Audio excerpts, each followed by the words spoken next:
Hi there, it's August the 27th and we continue our journey through the book of Job, and this time we're looking at chapters 23 to 27. Job's experience of God stands out here against his friends' theologies or their assertions about who God is and what he's like. Job particularly seems to know something about God. He knows this close connection with God, and he is seeking him. He's not far away from him. He's seeking him, even though he can't find him. And he says something amazing. He says, whatever I'm going through, this is in chapter 23, whatever I'm going through, I know that God is with me and he's trying me. He is testing me like gold. He's assaying me like gold. And when I come through this, I will be purified. So Job is making sense of what's happening to him, even though it's a very painful experience.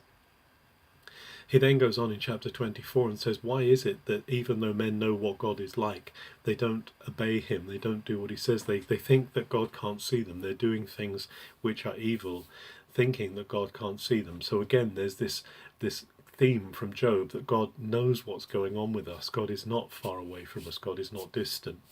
This is countered in chapter 25 by Bildad the Shuhite, who comes back. It's a very short chapter 25, and Bildad really is dismissing what Job is saying by saying, oh, wait a minute, God is so far away from us. He's so pure. He's so holy. He can't have anything to do with us. And he says man is just a worm in his sight. Man can't possibly be justified before him. Man is just a creature.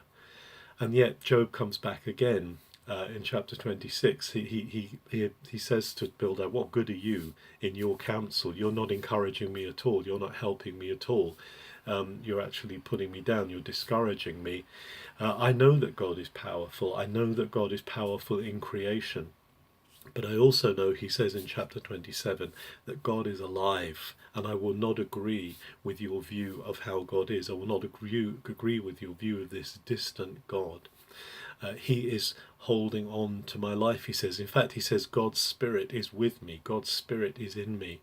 Job has a very interesting view of his relationship with God, which he knows is holding him. And so he won't agree with his friends about this idea that God is distant and far away, so that even though he's going through these bad times, Job is saying there is a purpose in it, there is meaning, there is still destiny. It's not meaningless suffering. We're learning a lot here about Job's relationship with God, about his understanding. Job isn't trying to justify himself. He is questioning God and saying, God, I've been following you. Why is this happening? He acknowledges God's greatness, but he also won't yield to his friends' pessimism and his friends' idea that God is not connected with them, that God is distant. Often when we go through these hard places, it's possible to be tempted to think that God has left us. But what we can know is that God is there, and even though we're working through these dark times, God is walking through them with us. That's why in Jesus he comes, he dies on the cross, but he comes back in resurrection. And that shows us that suffering is not without meaning, that there is a place of rising again through these things. And we see that reflected in what Job is saying here. Have a very good August the 27th.